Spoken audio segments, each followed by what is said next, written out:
matemáticamente por qué aparece esa convención, ¿ya? Porque uno la convención misma a veces se olvida, se confunde. Bien, ¿y qué más tenemos ahí? Que el flujo magnético, bueno, el campo magnético tiene unidades de teslas, la unidad es Tesla, la unidad de, de este vector, este es la magnitud de este vector es el área, así que y la unidad de área es metro cuadrado. Así que esto le va a dar el flujo es una suma de estas cosas, y estas cosas son Tesla metro cuadrado. Tesla metro cuadrado. Y eso se le llama Weber, ¿ya? Entonces, un Weber es cuando un campo magnético de un Tesla atraviesa una superficie de 1 metro cuadrado. Bien, ahora, después de considerar una superficie cerrada, lo que consideramos aquí abajo fue un anillo que da esta superficie amarilla que teníamos. Esto me da aquí para dar un color amarillo, ¿no? Así aquí, que sale más fácil.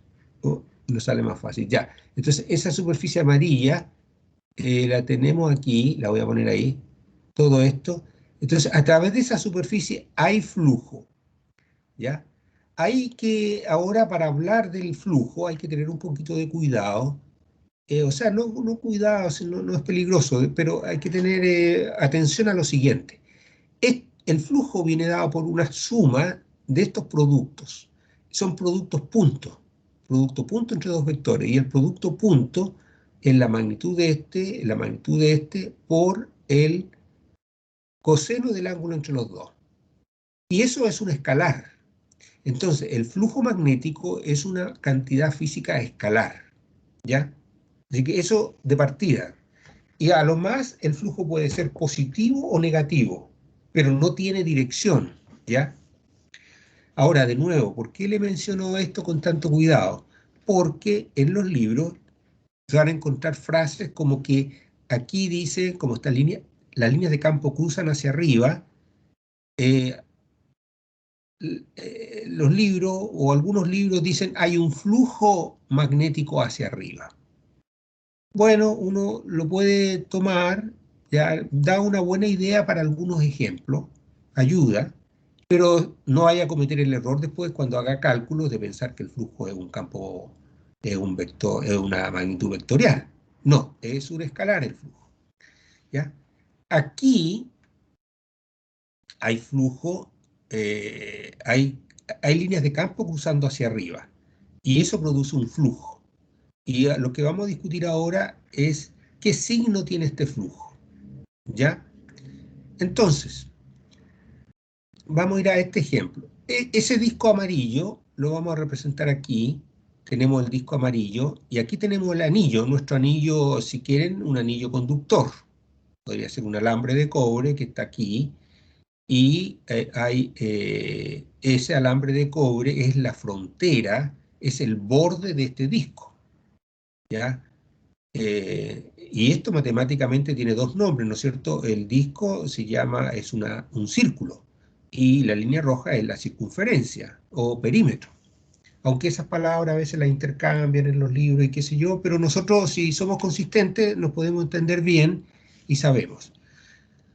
Ya, entonces, por ejemplo, en este problema, voy a discutir aquí, discutamos el signo que va a tener el flujo y consideremos estas líneas que van para arriba.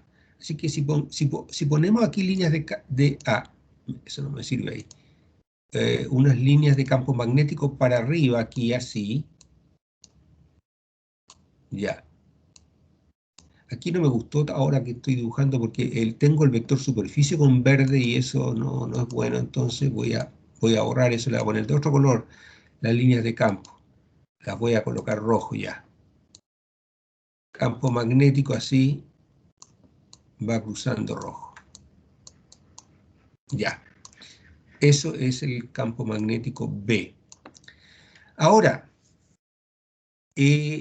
usted, antes de hablar si le preguntan cuánto vale el flujo de campo magnético a través de ese disco amarillo, Ya uno dice, ¿produce flujo este campo magnético a través del disco amarillo? Sí. ¿Por qué? Porque lo cruza. Si el campo magnético fuera una línea así, esa línea de campo magnético no produce flujo a través del anillo porque no lo cruza. Pasa por sobre el anillo o por debajo, lo roza, qué sé yo, pero no lo cruza. Entonces, si no lo cruza, no hay flujo. Ya. Entonces, uno dice, sí, hay flujo. Ok. ¿Cuánto vale?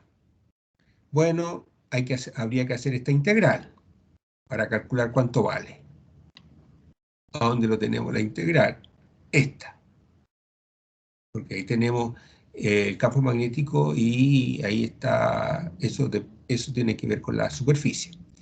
¿Cuánto vale? Ya. Eso posterguémoslo un poquitito para calcular el valor que tiene, pero discutamos qué signo tiene.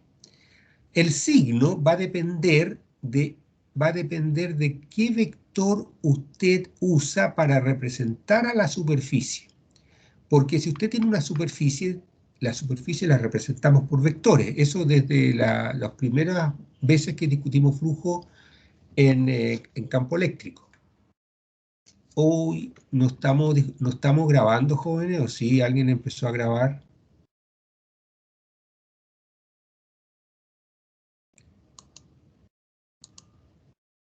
Sí, se está grabando, profe. Ah, se está grabando, qué bueno. Ya. Bien, porque si no, imagínense, pues, estamos dando... ¿Alguna consulta, algún comentario de lo que estamos diciendo? ¿Se entiende o hay alguna duda, alguna cosa que les haya surgido?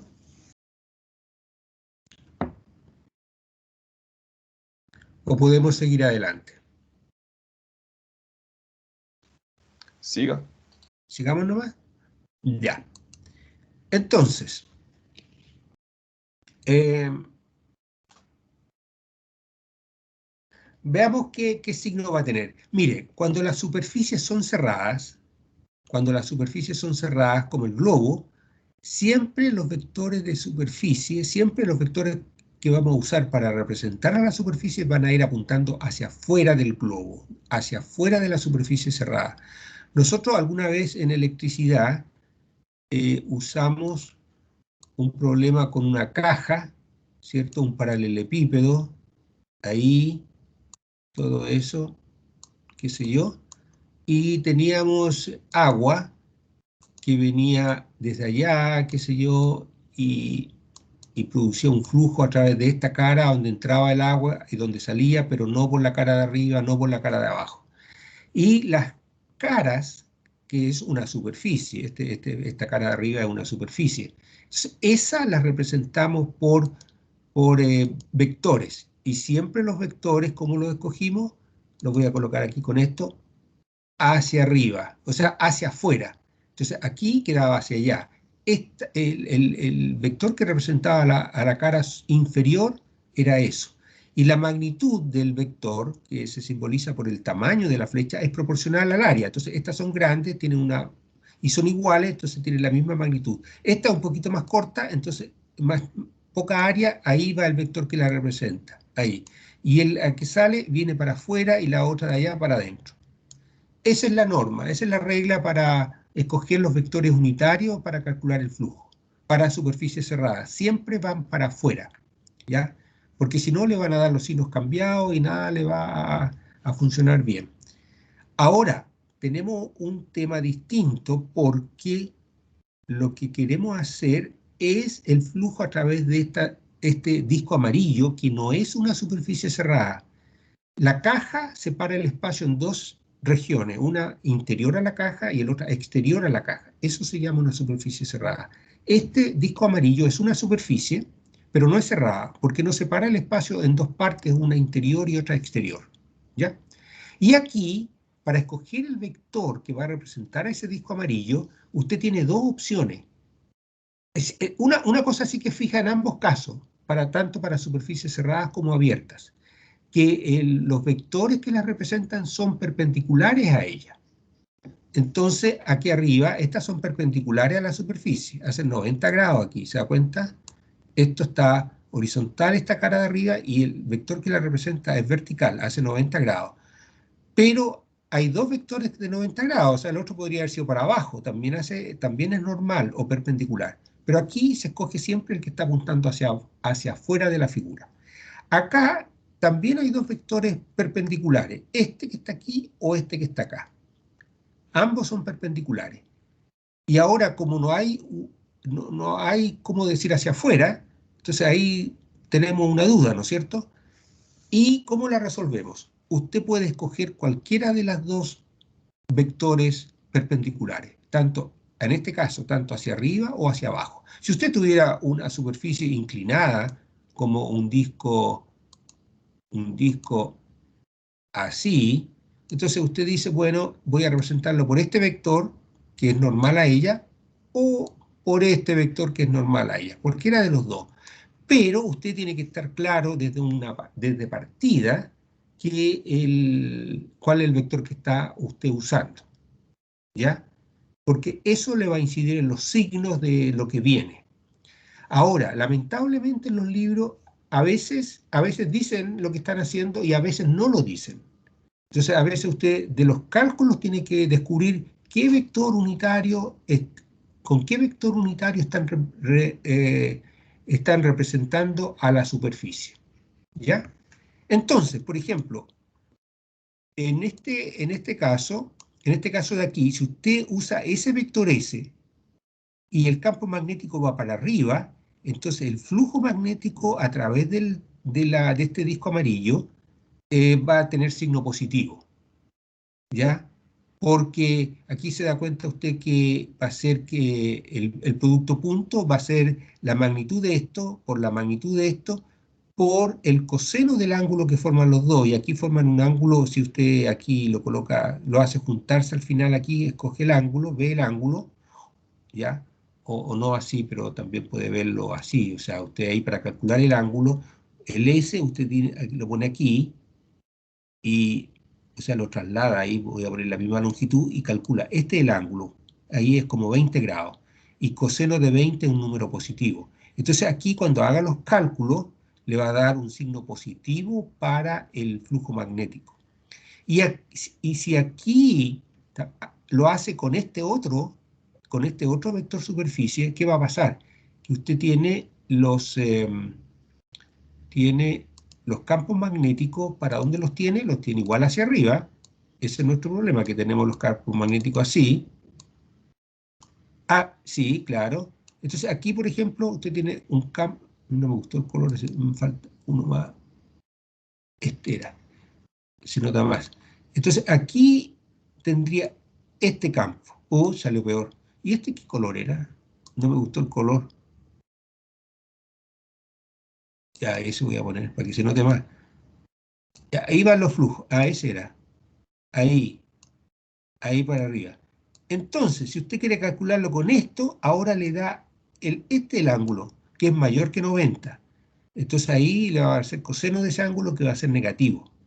Entonces, si usted le preguntan cuánto vale el flujo a través de este disco amarillo, tienen que decirle también, bueno, usando cuál vector unitario, si el S para arriba o para abajo, porque en este caso le va a dar positivo el flujo y en este caso le va a dar negativo. O si no le dicen, a ver si usted lo puede descubrir de lo que le diga el texto, el libro, qué sé yo. O usted al final de cuentas puede hacer una suposición. Dice, bueno, escogiendo el S para arriba me da un flujo positivo de 5 Tesla.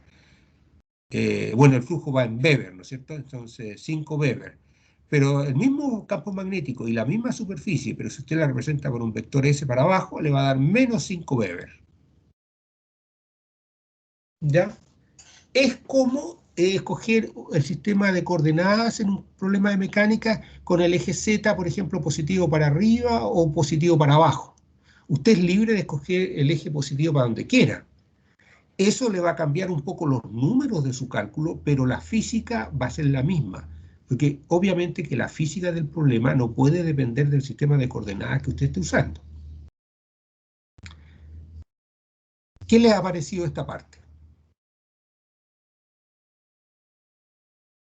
¿Se ha entendido la idea?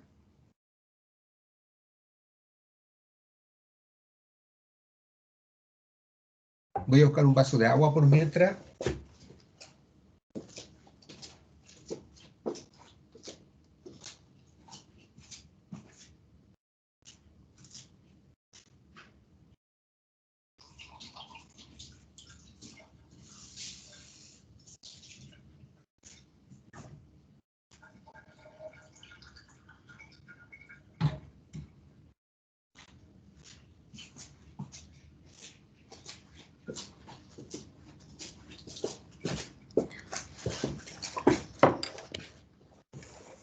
¿Alguna pregunta? ¿Algún comentario?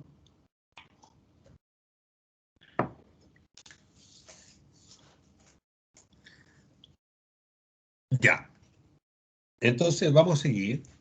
Entonces ya sabemos cómo calcular el flujo magnético, por lo menos las ideas generales, y después vamos a tener que hacer algún cálculo partiendo de una situación la más sencilla que podamos y así vamos construyendo. Ya. Ahora, no vamos a calcular el flujo por ahora. Por ejemplo, aquí esto se podría calcular, pero vamos a discutir otra cosa así, idea general. La otra cosa es que, también lo conversamos en la última clase, cuando usted mueve este anillo, ¿ya? Entonces si lo coloca por acá, va a haber también algunas líneas de campo que van a cruzar, pero van a ser menos. Porque por acá va a llegar esta, por ejemplo, a lo mejor ahí va a cruzarla y otra. Entonces por aquí cruzan más líneas que acá, ¿ya? Entonces el flujo magnético a través de este disco amarillo acá va a ser menor que acá. Entonces hubo una variación del flujo, cambió el flujo a través del disco, ¿ya? Y cuando hay cambio de flujo, se produce una FEM, ¿ya? Se produce una FEM, que ya vamos a conversar más de lo que es eso, y lo que va a pasar es que va a ser circular corriente por este anillo. Va a ser circular, si el anillo es conductor, va a ser circular corriente. Y si usted tuviera una ampolleta aquí, esta ampolleta le prendería, ¿ya? O sea, le prendería la ampolleta aunque usted no tiene ninguna pila, ninguna batería. Lo único que tiene es un imán allá y usted está moviendo este anillo por acá en el espacio, ¿ya? Así que ¿no es cierto? Una cosa que nos sorprende y esto fue lo que descubrió Faraday, ¿ya? Y eso se llama la ley de inducción de Faraday.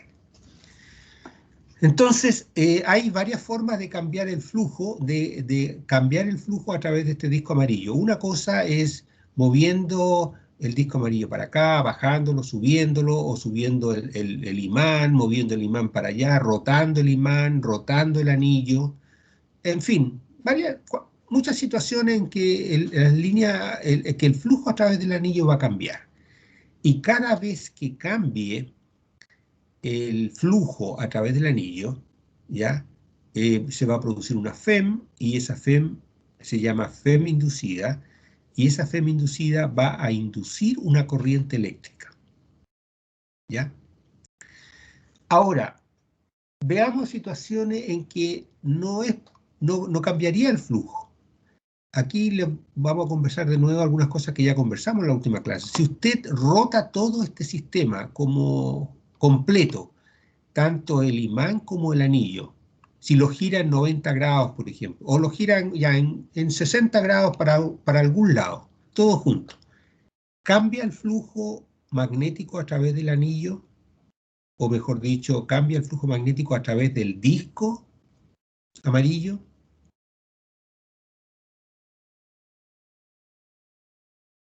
Me gustaría chequear con ustedes eso, alguna voluntaria o algún voluntario. Si usted mueve, si gira todo junto, ¿cambia el flujo magnético a través del disco amarillo? No, profe, no creo porque giraría todo. Claro, ¿cierto? Así que usted lo puede girar, moverlo de cualquier manera, trasladarlo. Total, este dibujo se mantendría igual, ¿no es cierto? Ese sería como el tema, porque todo gira. Así es que, ya, ahora, para entonces en ese caso no hay cambio de flujo, aunque se mueva el anillo, porque se movería el anillo, todo junto se movería, pero no hay cambio de flujo. Así que lo más importante es que cambie el flujo, no tanto que se mueva el anillo, pero cambiando el flujo. Podría ser que el anillo se mantuviera quieto, pero que cambie el flujo. Por ejemplo, el anillo lo puede dejar ahí y el imán moverlo para arriba. Entonces también va a cambiar el flujo, porque el campo magnético, si está muy arriba el imán, entonces el campo magnético acá abajo sería más débil, y entonces por lo tanto cambió el flujo. Así que el concepto fundamental es que se induce una FEM y se induce una corriente si es que cambia el flujo. Si no cambia, aunque exista flujo, pero si no cambia, no pasa nada. Bien, ahora vamos a usar este mismo dibujo para ponernos de acuerdo en qué signo va. Aquí ya pusimos de acuerdo en qué signo va a tener el flujo, ¿cierto? Signo positivo o negativo. Ahora vamos a discutir qué signo va a tener la FEM, ¿ya? Y la corriente inducida también. Entonces es lo siguiente.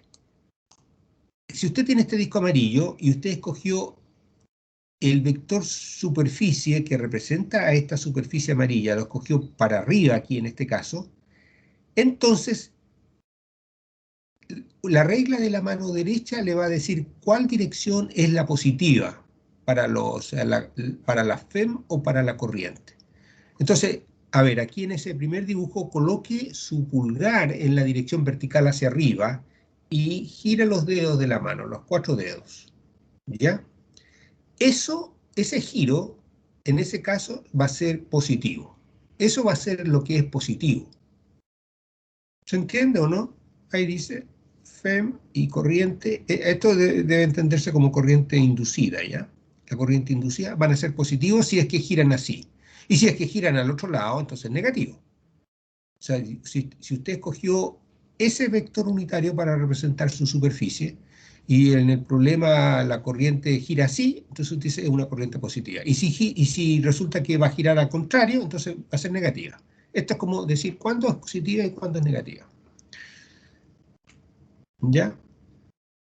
Así es que, por ejemplo, para este disco amarillo, si usted escogió el S para arriba, una corriente horaria, ¿qué signo tendría? Si la corriente es horaria. Con este S, si escogí el S para arriba.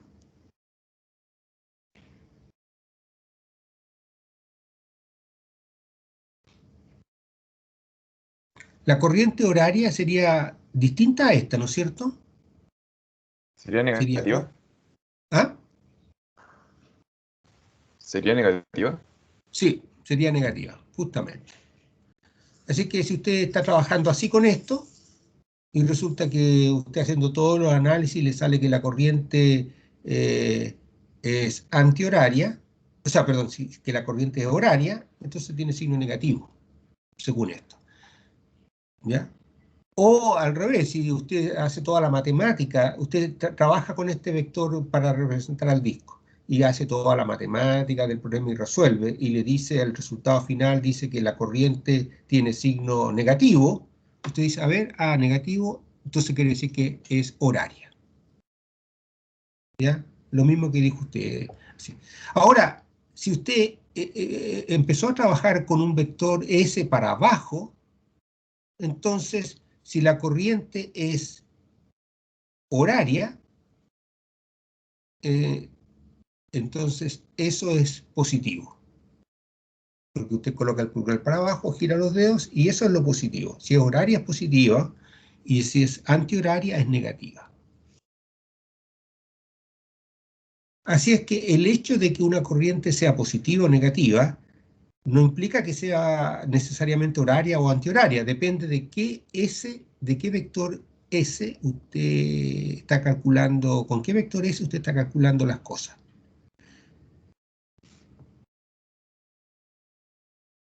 ¿Ya? El vector S es un vector que se mantiene fijo en el sistema de coordenadas, ¿ya? Así que ahí usted dice, ya yo me gusta trabajar con el S para arriba. Ok, bien, trabaje con el S para arriba y ahí usted va a entender todos los signos que le sale y ya sabe qué signos tienen que salirle y toda la cosa. Su compañero llegó y trabajó con un S para abajo que le gusta a él trabajar así. Ok, a él le van a salir todos los signos cambiados, qué sé yo, pero el resultado físico significa lo mismo. Ya, entonces eso vamos a tener que volver de nuevo a repasarlo y a practicarlo con algunos problemas más aterrizados, pero estamos viendo que tanto el signo de los flujos como los signos de la FEM y de la corriente dependen de qué vector usted está usando para representar a la superficie. ¿Y qué es lo que le dice la ley de inducción de Faraday? Que si usted tiene cierto flujo, y si es constante, significaría que su derivada, si es constante en el tiempo, si no varía en el tiempo, entonces su derivada es cero. Entonces, si este flujo no varía con el tiempo, la FEM es cero. No produce una FEM inducida, ni tampoco va a producir una corriente inducida. Ahora, si el flujo magnético es una función del tiempo, varía con el tiempo, por distintas razones, ya sea porque el disco se mueve, gira, qué sé yo. Entonces, ahí, si varía con el tiempo, se va a producir una FEM y una corriente inducida.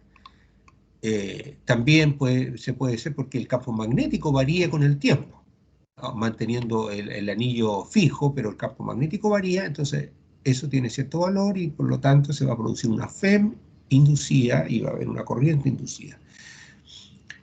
Bien, aquí quiero estudiar esto un poquitito, ¿ya?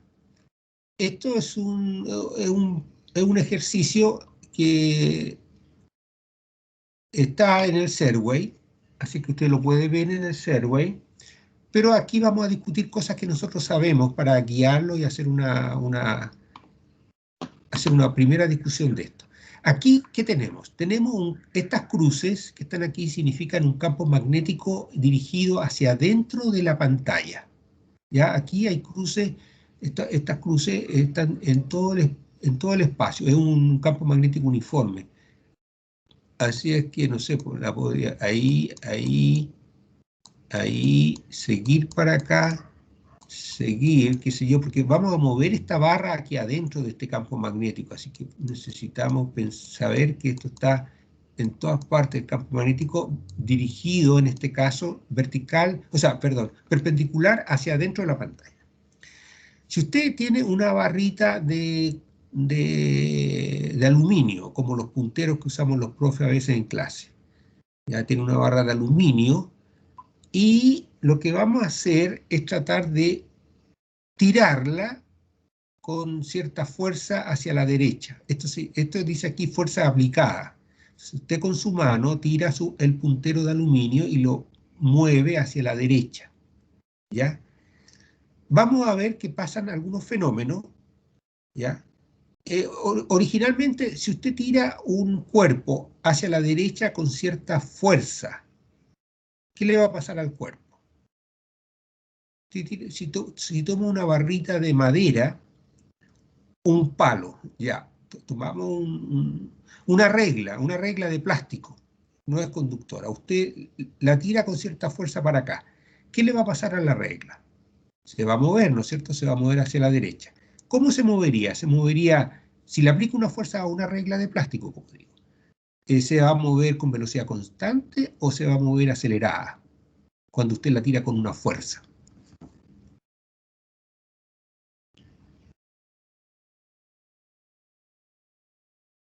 Usted, aquí no tengo regla, aquí tengo una regla, por casualidad, tengo mi regla, la tiro con cierta fuerza. ¿Se mueve con velocidad constante o se mueve acelerada? Acelerada. Acelerada. ¿Por qué? Porque al salir de reposo se requiere una velocidad y una fuerza. Sí. Por esto, ¿no es cierto? ¿Sí o no? La masa de la regla es constante, Entonces, si usted la tira con cierta fuerza, implica que va a tener cierta aceleración. Así que, como usted dice, si usted la tira con cierta fuerza, se va a mover acelerada. Ahora, si en vez de una regla, usted tira un puntero de aluminio, fíjese que lo que va a pasar va a pasar algo interesante. El aluminio es un conductor adentro de un aluminio neutro, entonces tiene tantas cargas positivas como negativas. Ya, todas las cargas positivas, que son los iones fijos dentro del aluminio, que está formando una red tridimensional, ¿ya? Y los electrones que andan dando vuelta en el aluminio adentro, esto deberíamos dibujarlo todo parejito, aquí con puras cruces rojas hasta abajo y los electrones dando vuelta aquí, los electrones de conducción, que los que son responsables de la corriente, ¿no es cierto? Este es un esquema bien sencillo nomás. Esto así aparece en el libro en realidad, pero usted sabe que esto está todo parejo así. Entonces, ¿qué es lo que va a pasar? Que cuando usted tira hacia la derecha esta regla, los electrones que hay aquí adentro que se pueden mover, ¿qué les va a pasar? Este electrón que está aquí, por ejemplo, al tirar el puntero hacia la derecha, este electrón se va a mover hacia la derecha porque va dentro del puntero, se va moviendo hacia la derecha con cierta velocidad v. Pero hay un campo magnético hacia adentro, entonces siente una fuerza. La fuerza magnética está dada por esta ecuación que está aquí. La fuerza magnética es la carga de la partícula, su velocidad, cruz el campo magnético. En el caso particular del electrón, vamos a poner vamos a escribirla con detalle. Va a ser, lo voy a poner aquí con esto, la fuerza que hace el campo magnético B sobre el electrón. Voy a poner así electrón nomás, ¿ya? Igual, la carga. ¿Cuánto vale la carga del electrón? Vale menos E. La velocidad del electrón cruz el campo magnético. Hay una cosa que lo voy a escribir aquí porque esto a veces en los libros no queda claro. En el Sistema Internacional de Unidades,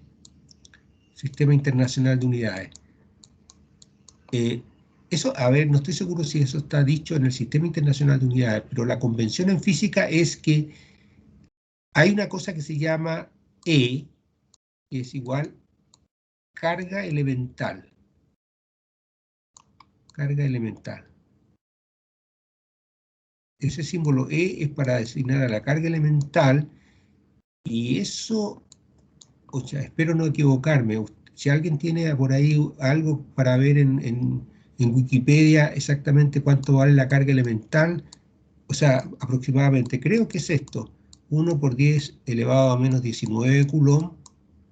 ¿Alguien podría chequear, por favor, para que no quede escrito aquí equivocado?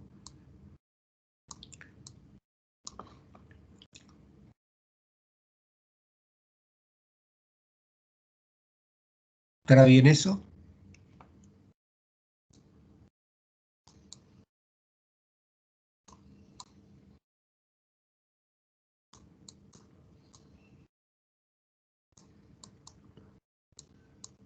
Sí, profe, bien. Está bien, ya. Entonces, acuérdense de esto. Esto que les quede van a hacer buena impresión. Carga elemental. En los libros, en inglés se llama elementary charge, ¿ya? Elementary, o sea, se usa esta misma palabra, pero los libros en español le llaman de cualquier forma. Le llaman, por ejemplo, carga fundamental, le llaman carga, no sé de qué, pero por lo menos fundamental o carga electrónica o lo que sea. No, eso es el símbolo para carga elemental. Y fíjense que esta letra E aquí es la misma letra E que está aquí, así que se van a acordar que la palabra correcta es elemental. Ahora, eso se llama carga elemental.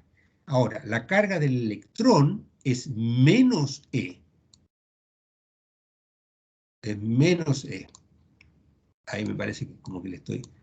Ya, es menos E, ya. La carga del electrón es menos esa carga. Sí, esto es 1.6 aproximadamente, ¿no es cierto? Por 10 a la menos 19 Coulomb. Entonces la carga del electrón es menos E y la carga del protón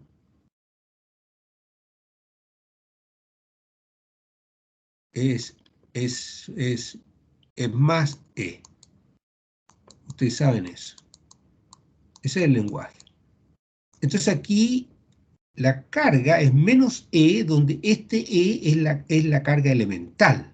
La carga del electrón es menos E, donde este símbolo E yo lo estoy tomando como esto, carga elemental con signo positivo, ¿ya? En algunos libros colocan E nomás y le ponen que esa es la carga del electrón, entonces los estudiantes están todos confundidos, no saben que si tienen que poner un signo además o no. Y aquí, bueno, aquí quizás debería yo poner carga de, así nomás, fuerza sobre el electrón. Y aquí podría decir, para que no nos confundamos, del electrón. Entonces, la fuerza que hace el campo magnético sobre el electrón es igual a la carga del electrón, que es menos carga elemental, ¿ya? Esto es la carga elemental, es la E. Es menos la carga elemental por la velocidad del electrón cruz el campo magnético. Todo esto es re importante porque si después usted tiene alternativas con signos más y signos menos, si no, eso le puede echar a perder las cosas o en hacer un problema después cualquier cosa. Bueno, entonces, vamos con nuestro problema. Aquí, este electrón se va a estar moviendo hacia la derecha, hay un campo magnético para adentro. ¿Para dónde apunta la fuerza que hace el campo magnético sobre el electrón? ¿Qué es lo que hay que hacer? Hay que hacer el producto cruz entre la velocidad y el campo magnético. Entonces, usted coloca el vector velocidad aquí, si quiere usar este campo magnético que está aquí arriba, cualquiera de estos, este por ejemplo, entonces aquí la velocidad va a ir para acá. La velocidad de los electrones va a ir hacia la derecha. Entonces coloca sus 4 dedos hacia la derecha y gira hacia adentro de la pizarra y le da hacia arriba la fuerza que hace. Eso es el producto cruz. El V cruz B le da hacia arriba. Entonces, esta partecita le da hacia arriba. Tiene una magnitud de esto, la magnitud de esto, que sea por el coseno de, por el seno de 90, y eso le va a dar ya un número. Va a ir para arriba, pero con este signo menos, la fuerza va a ir para abajo. Así es que estos electrones que están libres de moverse se van a ir moviendo hacia abajo. Esa va a ser la fuerza magnética sobre ellos, ¿ya? Esa es la fuerza magnética sobre el electrón.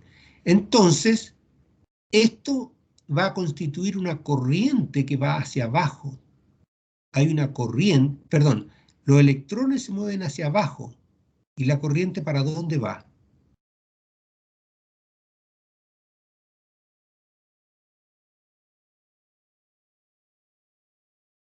En ese momento, cuando los electrones empiezan a moverse hacia abajo, hay una corriente hacia arriba, ¿o no? Porque como son portadores de carga, hay una corriente hacia arriba, ahí. Y este alambre, entonces, en ese proceso lleva una corriente hacia arriba.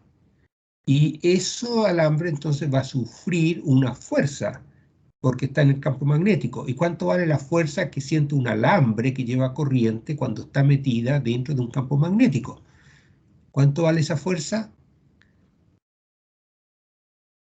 La fuerza que siente un alambre es igual a la corriente. A ver, aquí yo estoy haciendo un poquito también de repaso. Usted de toda esta parte del curso, no sé, o sea, de toda esta parte, claro, de las últimas 2 clases. A ver, aquí tengo un espacio.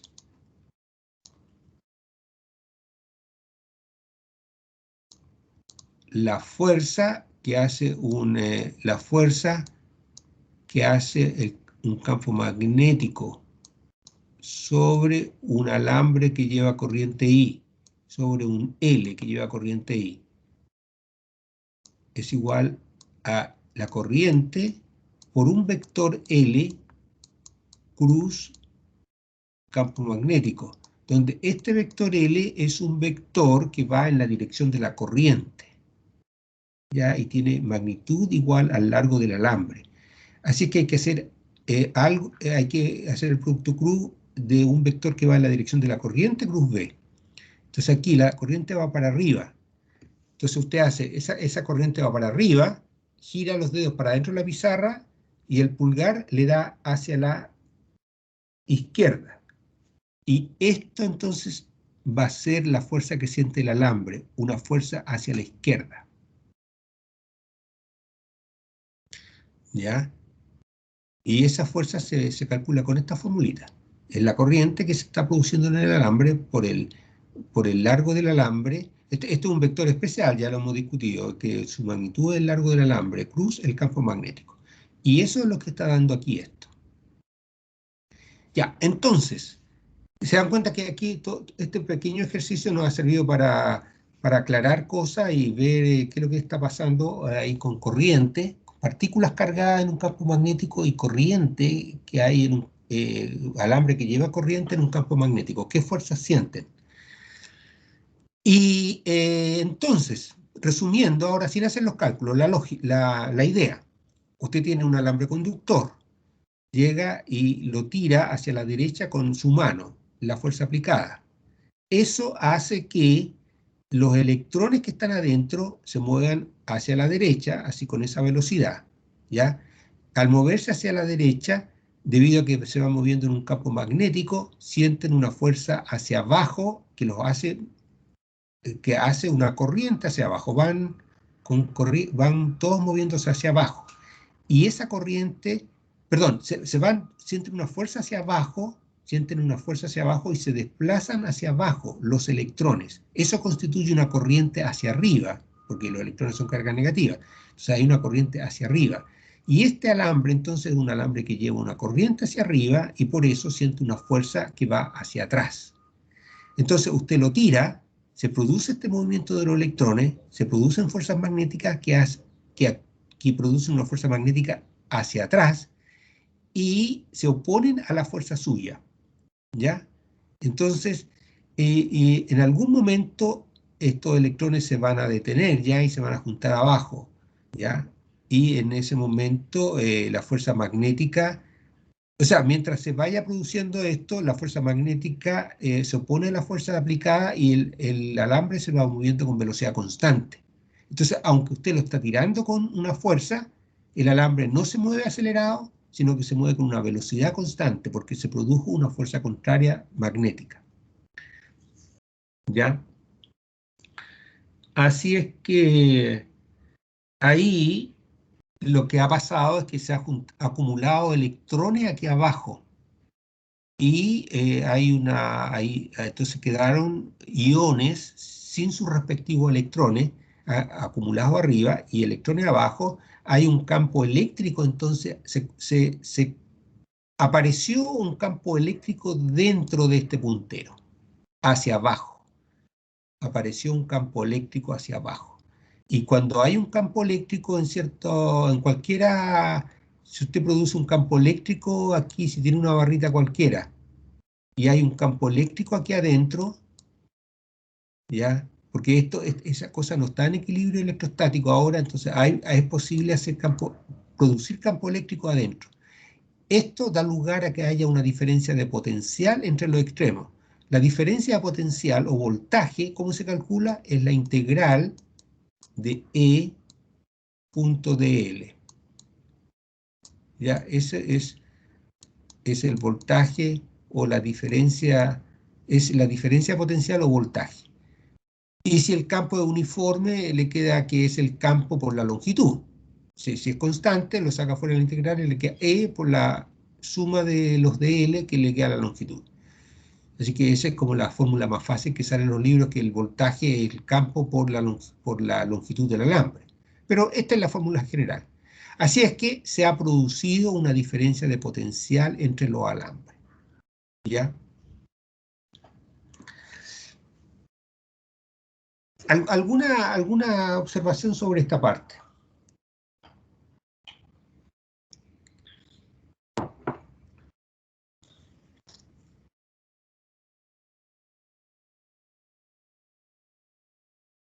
¿Alguna pregunta? ¿O seguimos hacia adelante?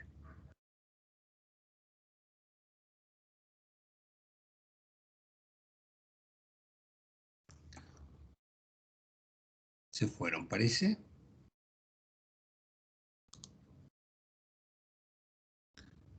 Todavía estamos aquí. Ah, qué bueno. Ya. Bueno, hay que seguir esto. Esto que les produce a lo mejor les puede parecer un poquito cansador, a lo mejor un poquitito así, pero estamos haciendo un buen ejercicio de la primera parte de magnetismo. ¿Qué fuerza siente una partícula cargada en un campo magnético? ¿Qué fuerza siente un alambre que lleva corriente en un campo magnético? Así que le estoy ayudando ahí para estudiar las primeras clases de esta unidad. Bien, ahora, ¿cuándo los electrones se van a detener aquí? Porque se van a empezar a mover, pero al final se va a detener el proceso. ¿Y cuándo se va a detener un electrón? Cuando la fuerza eléctrica, debido a este campo eléctrico que se produjo adentro, el campo eléctrico siempre sale desde las cargas positivas y apunta o entra en las cargas negativas. Así que aquí hay un campo eléctrico apuntando hacia abajo, ¿ya? Y la fuerza eléctrica que siente el electrón, a ver, hay un campo eléctrico hacia abajo, ese es el campo eléctrico. Pero el electrón tiene carga negativa, así que el electrón que esté aquí metido en este campo siente una fuerza eléctrica hacia arriba, el electrón. Voy a poner el electrón ahí, y la fuerza eléctrica va hacia arriba. Ya la fuerza eléctrica va hacia arriba. Y la fuerza magnética que siente un electrón aquí cuando ya está en reposo, va viajando hacia la derecha, cruz, el campo magnético que va para adentro, eh, y con el signo menos va para abajo. Así que hay una fuerza eléctrica hacia arriba que vale Q por E, y hay una fuerza magnética que va hacia abajo. Voy a ponerla ahí. La fuerza magnética hacia abajo. ¿Y cuánto vale la fuerza magnética? Q por la velocidad y el campo magnético. Ya aquí ya no se puso esto porque eso se está colocando en este diagrama aquí. Esta fuerza la voy a poner aquí. Esta apunta para abajo, esta fuerza, y esta apunta para arriba.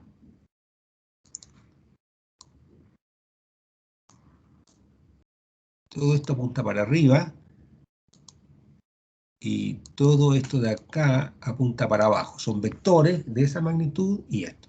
Entonces, cuando son iguales, los electrones ya se alcanzan el equilibrio. ¿Y cuándo son iguales? Fíjese, cuando el campo eléctrico es igual, se cancelan las Q, cuando el campo eléctrico es igual a la velocidad por el campo magnético. Entonces usted tenía su puntero de aluminio, hay un campo magnético producido por un imán, ahí entrando en la pizarra, lo empezó a tirar, se produce todo lo que hemos conversado y se produce un campo eléctrico que va hacia abajo, y ese campo eléctrico, eh, cuando alcanza el valor igual al campo magnético multiplicado por la velocidad con que usted lo está tirando, este proceso de movimiento se detiene y ya quedan todos apilados por aquí en la región de abajo, y los positivos quedan arriba. Y ya queda todo, ya no hay más corriente. No hay más corriente, pero queda una diferencia de potencial entre los extremos del alambre, y eh,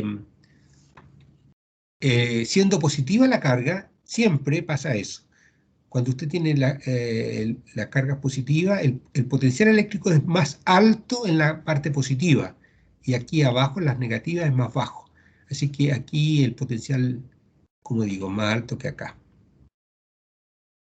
Y en este caso, eh, el potencial, y me voy a saltar un poquito aquí este desarrollo, en este caso el campo eléctrico es parejo, es uniforme, y cuánto vale la diferencia potencial va a ser simplemente el campo por el largo del alambre, como dijimos antes. Y el campo, lo vimos de aquí recién, es la velocidad por el campo magnético. Así que me queda el largo del alambre, la velocidad con que se va moviendo esto y el campo magnético. Y aquí, claro, está escrito el potencial eléctrico en el punto B menos en el punto A. Pero este es más chico que eso, así que esta diferencia le queda negativo. Bien, ya, eso van a tener que ahí, léanlo, vean, si quieren ver esta parte del video, o también está lo mismo es- explicado en el Serway, se llama FEM de movimiento. Ahora, y quiero aprovechar los últimos 10 minutos que nos quedan de la clase para ver, para aterrizar un poquitito más y a entusiasmarnos con una cosa un poquito más fácil, que es ver qué le pasa a esta barrita cuando usted lo coloca en un circuito. ¿Y qué es lo que está aquí? Aquí tenemos nuestra barra y lo vamos a colocar en unos rieles, así. Esto, pensémonos que está sobre la mesa, si quieren. Ya, y aquí lo estamos mirando de arriba. Bueno, pero están estos rieles y usted tiene son alambres de cobre también, o qué sé yo. Aquí tienes un puntero de cobre también, y si quiere es una barrita, digamos, así como un cilindro que usted lo puede hacer rodar aquí si quiere, lo mueve, o si es una barra lo desliza, de tal manera que hay contacto entre esto y esto. Así que aquí se va a producir corriente, qué sé yo, y aquí hay una resistencia. Eso lo tenemos que discutir más en la próxima clase. Y tenemos esa situación. Entonces, lo que va a pasar es que usted lo tira con una fuerza, se produce una corriente aquí, esto se produce una fuerza magnética que trata de frenar a esta cosa, a este barra vertical, pero esto igual al final se va a mover con cierta velocidad v. Así que aquí nos vamos a quedar con que vamos a decir que esta es una ventana y que la vamos a tirar hacia la derecha esta parte con una velocidad v. Nada más que eso. Ya no nos va a importar el proceso que estamos describiendo, con una velocidad v. Ya. Entonces, vamos a ver si me ayudan ustedes a discutir esto un poquitito.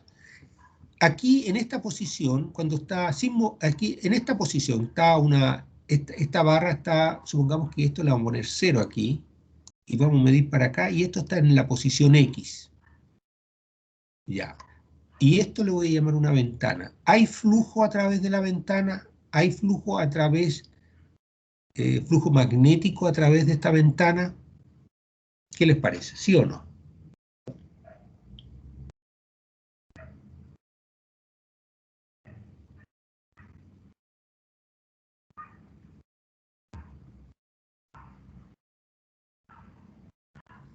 ¿Aló?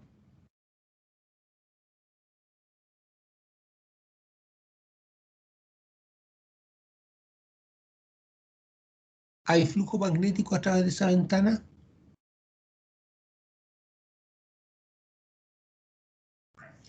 ¿Alguna voluntaria, algún voluntario? Quedan pocos. Sí, hay. Sí hay flujo. Ya, perfecto. ¿Qué signo tiene el flujo? ¿Positivo o negativo?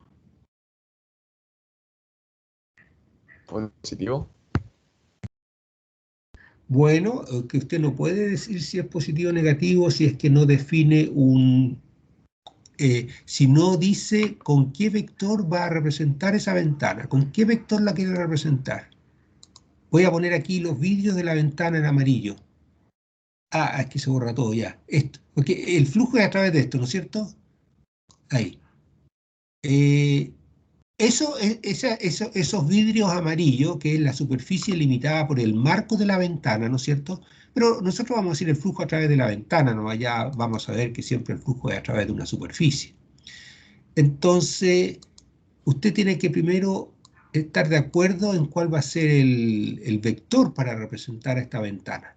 Tiene dos posibilidades, uno que salga de la pantalla y otro que entre en la pantalla, perpendiculares. ¿Cuál le gusta más a usted? Que salga de la pantalla. Que salga. Ya, entonces voy a dibujar aquí el vector S que salga de la pantalla. Bien, perfecto, no hay ningún problema. Lo voy a dibujar así ya, porque eso significa 90 grados saliendo, ¿no es cierto? Es por proyección. Ya, ese es su vector S unitario. En ese caso, ¿qué signo tiene el flujo?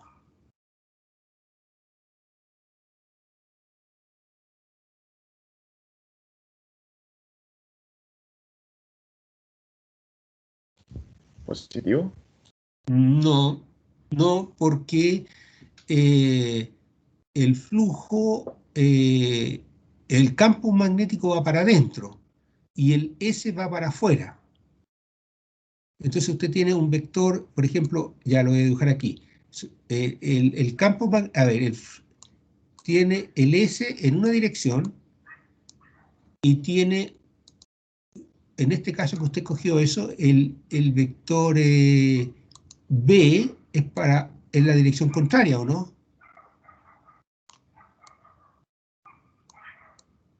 Porque el B son estas crucecitas.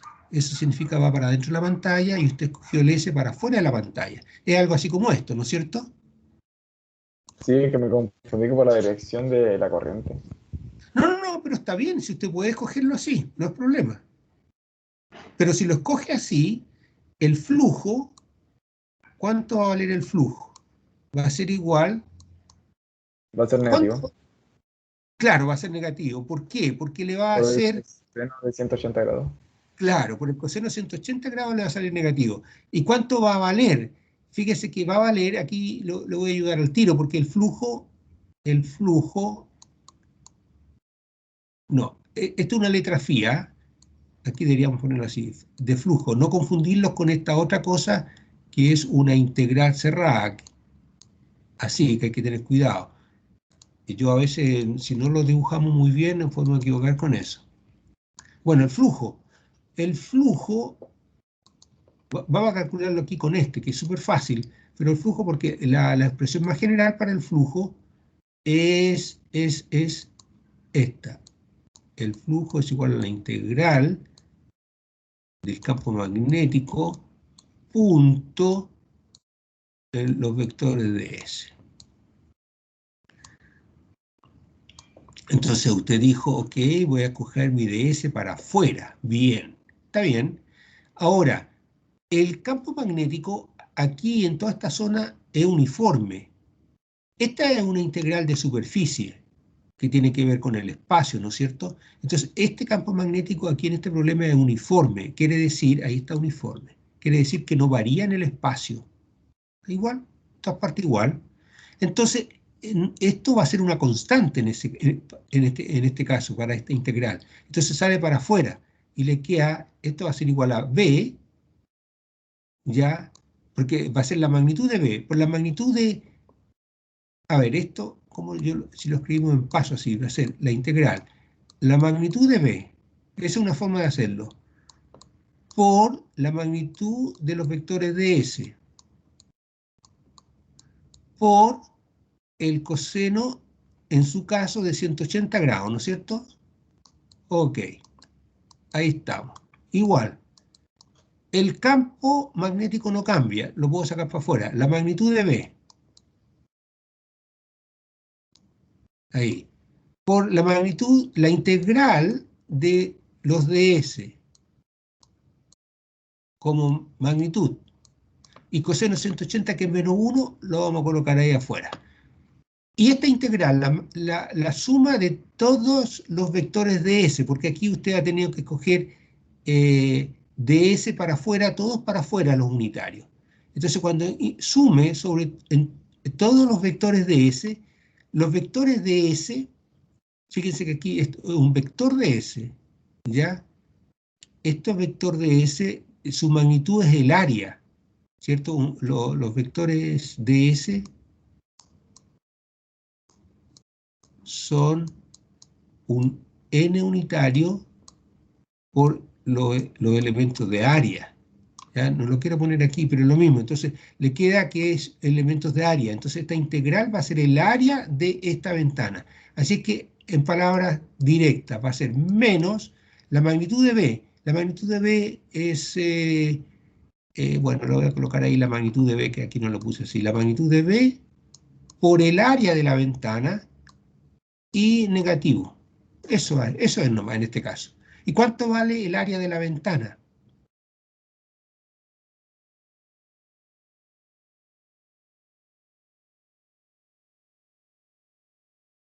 El área de esta cosa vale este X por este L que está aquí, ¿o no? L por X. Así que esto le va a dar menos el campo magnético por el L y por el X. Para su caso, porque escogió el S para afuera. Aquí yo escogí el eje S positivo hacia adentro. Entonces va a ser lo mismo, pero con signo más. Y por eso está puesto aquí que el campo magnético, el flujo magnético es B por L por X positivo, con esta elección. Con esta elección le da lo mismo, pero negativo. Las dos también. ¿Se ha entendido ese punto? Sí, profe, al menos yo sí lo entendí. Ya. Entonces, después de eso, y vamos a cerrar con esto y después lo repasamos, esto cuando usted va tirando y abriendo esta ventana con cierta velocidad, el X va a ir cambiando con el tiempo. Entonces va a ir cambiando el flujo a través de la ventana, va a ir creciendo, ¿no es cierto? Bueno, depende ahí cómo uno lo quiera decir, porque si es positivo, si va creciendo. Bueno, digamos en los dos casos, como aquí va siendo más negativo y aquí va siendo cada vez más positivo. Pero va cambiando, y si va cambiando se produce una FEM. ¿Cuánto vale la FEM? La FEM vale menos la derivada con respecto al tiempo del flujo, menos la derivada con respecto al tiempo, y el flujo, para su caso, tendría que poner con el signo negativo aquí tendría que agregar otro signo, y le cambiaría este signo. Pero eso no es problema, pero va a ser esto aquí, BL por dx a dt, que sería BL, y dx a dt es la velocidad. Así es que, bueno, por lo menos con mi signo va a dar que la FEM es menos BLV, esto que está aquí. Esa es la FEM que se produce aquí por el hecho de que abrimos esta ventana. A usted le aparecería que es más LBV. Los dos resultados son correctos. Los dos resultados dan cuenta de la misma física. ¿Ya? Y ahora, en este caso, como la FEM me dio eso, me dio menos LBV, quiero saber eso en qué sentido va. Esto a mí me dio con el S hacia adentro, entonces yo coloco mi dedo pulgar hacia adentro y este es el sentido positivo, pero a mí me está dando negativo, así es que es al revés. Para mí eso significa antihorario, como está aquí. Así va a ser la corriente. La FEM y la corriente van a ir así.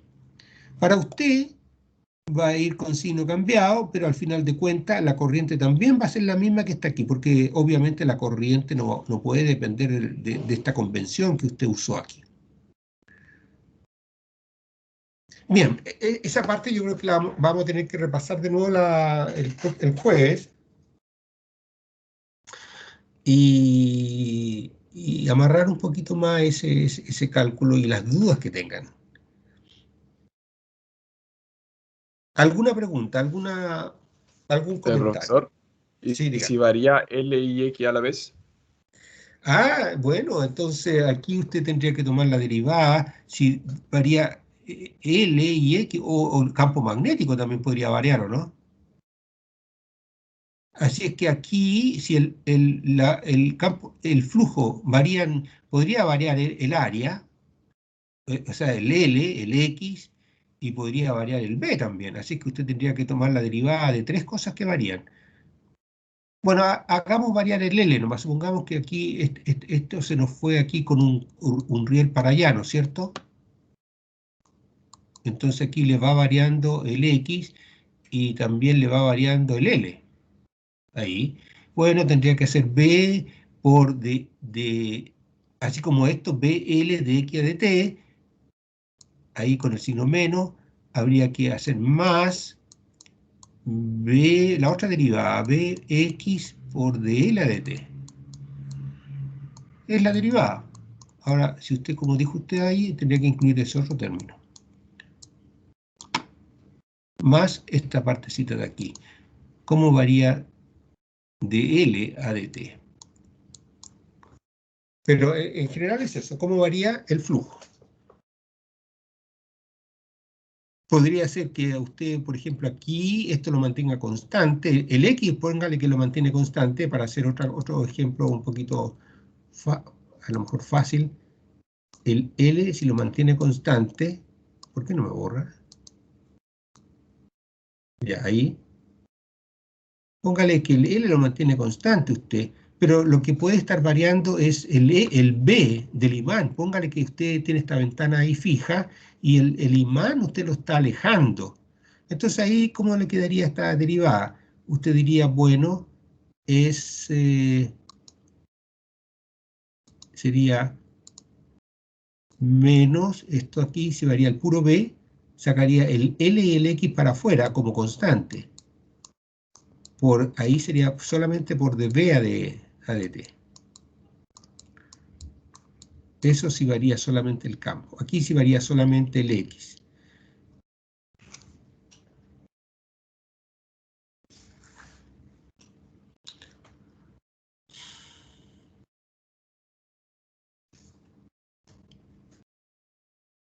¿Alguna otra duda? No, profe, ninguna. Muy bien. ¿Alguno de sus compañeros? ¿Alguna duda? Si no hay duda, entonces nos juntamos el jueves de nuevo.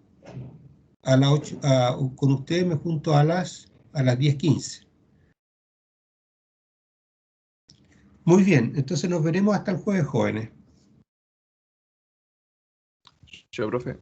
Chao, que estén bien.